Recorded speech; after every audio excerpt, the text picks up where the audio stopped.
তোমার প্রস্তাব শোনার সঙ্গে সঙ্গে তিনি রাগ হয়ে খান বাহাদুর রায়হান খানকে বিয়ে করে ফেলবেন। কিন্তু তোমার মতো যুদ্ধজয়ী ছেলের ভালোবাসাকে আমি হেরে যেতে দেব না। আমাকে কিছুদিন সময় দাও, আমি রাজকন্যাকে যেভাবেই হোক রাজি করাবই। ততদিনে তুমিও নিজেকে প্রস্তুত করো, যাতে তুমি রাজকন্যার অহমিকাকে ভেঙে দিতে পারো। তবে অনুরোধ, কথা কেউ যেন জানতে না পারে। আরো অনুরোধ, এই সামান্য কটা দিন তুমি রাজকন্যার সাথে যোগাযোগ রাখবে না, কারণ রাজকন্যার সামনে গেলে তুমি মানসিকভাবে দুর্বল হয়ে যাবে।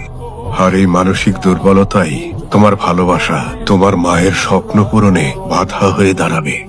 বলো, আমার অনুরোধ তুমি রাখবে?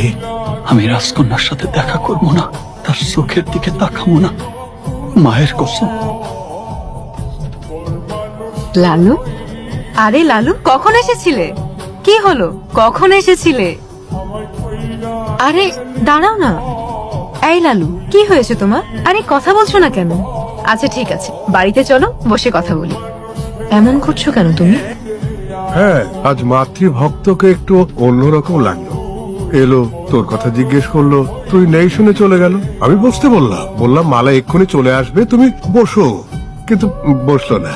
জিজ্ঞেস করলাম কি হয়েছে, শুধু বলল কিছুদিন নাকি এদিকে আসবার সময় হবে না। আর কিছু বলেনি? না, ওর কথা বাদ দে।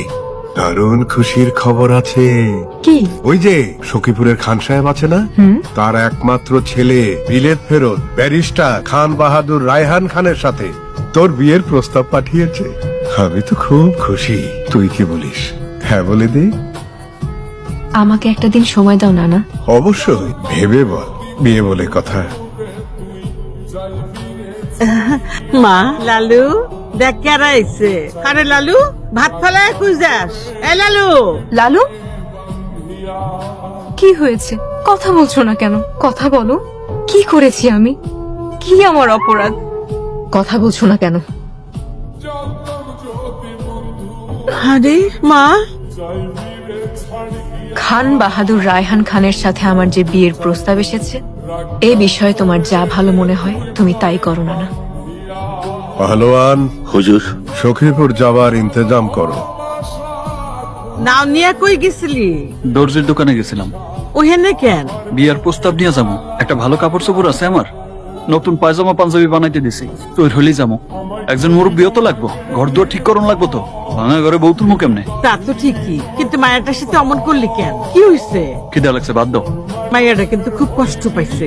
আল্লাহ রে, খুব খিদা লাগছে মা, খাইতে দাও, নাহলে কিন্তু পানি খেয়ে থাকবো।